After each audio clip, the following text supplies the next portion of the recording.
Hi everyone, and welcome to another episode of Fabric Fridays with me, Mary Morningstar Johnson from Ruby and Violet Designs.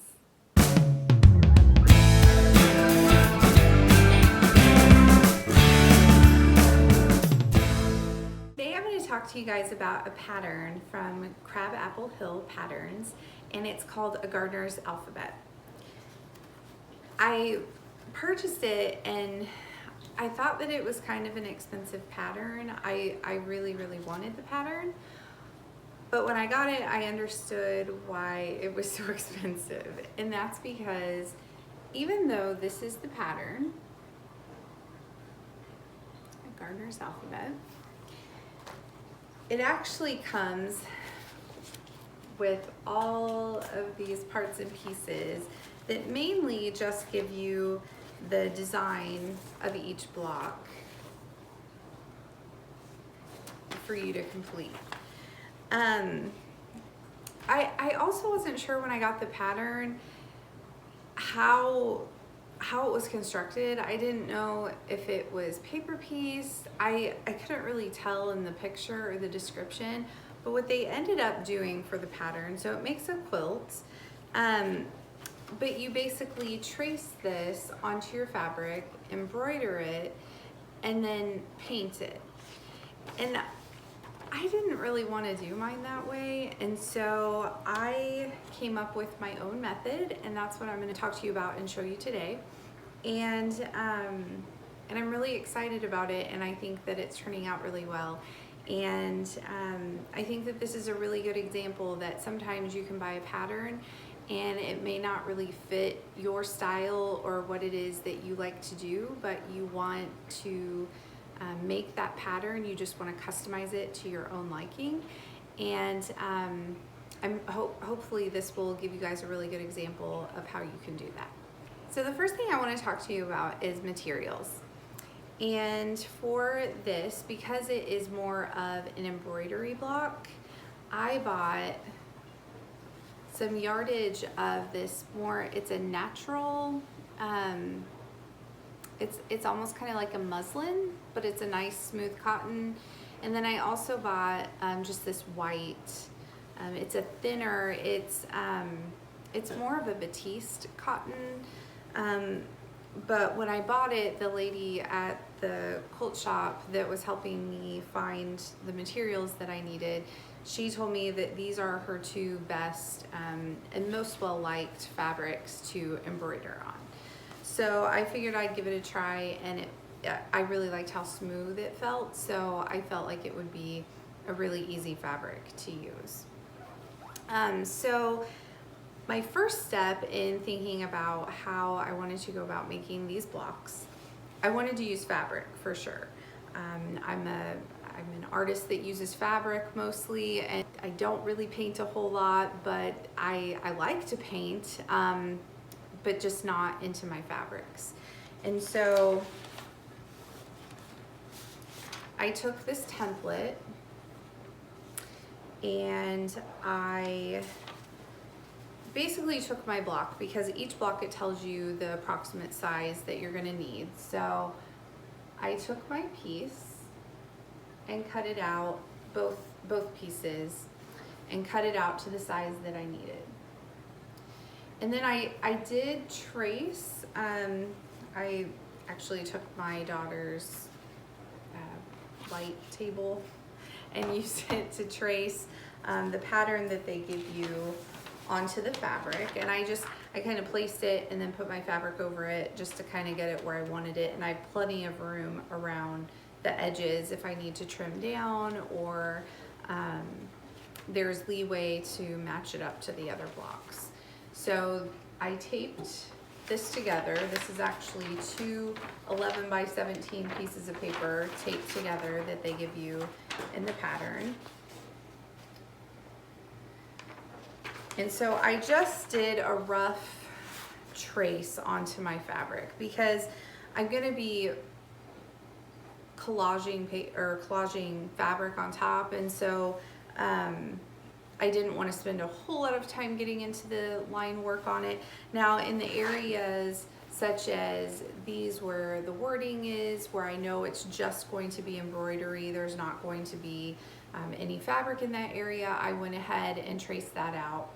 But where I'm going to be putting the leaves and the branches, I did get a little bit more detailed on the beehive just because I was kind of seeing how I was going to do that, but then on the other beehive I decided I was just going to do the outline. So I went ahead and got that done.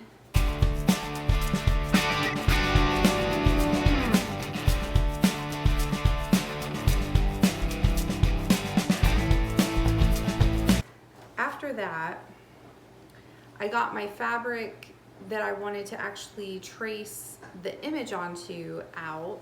And so this is the beautiful, most of the fabrics that I'm using for this are batiks, sorry, not batiste, batik fabrics. And so I bought them at my quilt shop, and I don't really have the names, but I'll show you some of the colors and things that I picked out. But anyway, this is just a really pretty batik that I liked. The beehive, the beehive look to it. I thought that the honeycomb, I don't know, I just felt like it fit. So anyway, I traced it onto this, and you can see my outline. And I also used a pen to trace it with that will iron off. So friction pens are really good. I know a lot of people like the air pens because they think the friction pens leave like a ghost line. I've not had any problems using the friction pens with a ghost line.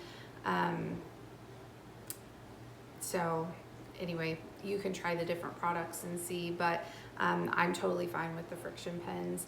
And so the reason that I did that is because after I get my pieces cut out, I want to be able to iron off those lines so that I don't have them on my fabric. So after you get your pieces traced and you get them cut out, oh sorry, I missed a step. You also back it with some heat and bond to make it to where it can be an iron-on piece. Because you then, so I will put iron-on the back of this, cut it out, and then I will have an iron-on piece that I can put on my block.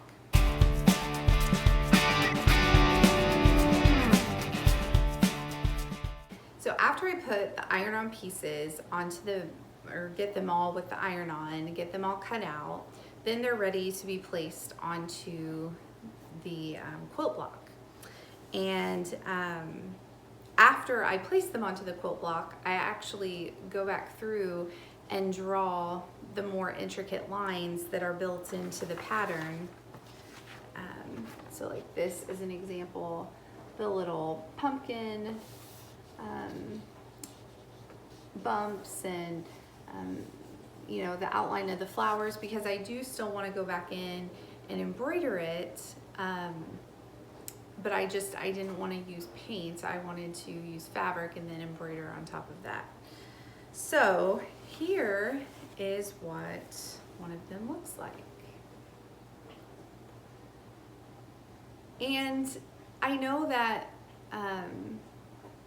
the paint can add a lot to it, but it was a little bit too light, and I could have probably used paint that I could have gotten a little bit darker, but I just really liked how the fabric looked. And you can buy fabric that has texture to it, fabric that complements your design. I could have even gone a little bit further, and with the leaves and even the pumpkin, I could have added extra fabric in to give it some dimension. That wasn't really, I was wanting more just a graphic image with the letters and just kind of color blocked throughout is kind of what my picture in my head is. And then I am going to embroider on top of that. And one trick that I learned in kind of researching embroidery, because I've done a little bit, but I am by no means an expert, but I saw where when you take your embroidery hoop, if you cover it, wrap it with fabric all the way around, it'll help not crease your fabric so much. And because I don't want to put any sort of iron on this until all of my embroidery is done, I want to try to keep it as flat and clean as possible. So anyway, that is just a little tip and trick if you are wanting to go forward with the embroidery. As I was putting my fabrics together for this quilt, I knew the specific color palette that I was looking to stay within. I really spent quite a bit of time examining the pattern, trying to make notes of the different types of plants in the pattern, and then the types of flowers and their berries, and then you saw the pumpkin. There are just all sorts of little things in this pattern, and so I didn't want to do a real print heavy quilt with this because the prints weren't going to be the main focus of the quilt. The main focus of the quilt was the actual design of each letter block, and so I really wanted to highlight that through the color of the fabric. So I felt like batiks were, even though they have some pattern to them, they're relatively more solid fabric to go with, but with a little bit more character than just a straight solid fabric. So anyway, the colorways that I chose to stay within were a reddish, pinkish to burgundy. This was sort of like my red palette. And I know I talked about how you could go a little bit further and really, you know, try to pull out some dimension in the quilt. That wasn't something I was interested in, but if you decided you wanted to buy this pattern and you wanted to try to add some dimension in the pumpkin by adding some shadows where the pumpkin kind of, you know, has those different sections to it, you could definitely do that. And I do have sort of a light to dark palette, but I have the light to dark palette because I kind of went through and made notes of different things that I sort of wanted to be these different colors. Green was a difficult one for me. I don't tend to like to be super literal when I'm creating something. So for example, green grass, blue sky. I would rather do green grass and like a purplish yellow pinkish sky. This one, I guess I can show you as an example. It's green, but it has some blues in it. It has some grayish tones to it. So depending on what it is that I'm going to be cutting it out for in this specific quilt, I can maybe kind of use those specific areas of the quilt to cut those specific things. So that was one that was a little bit difficult,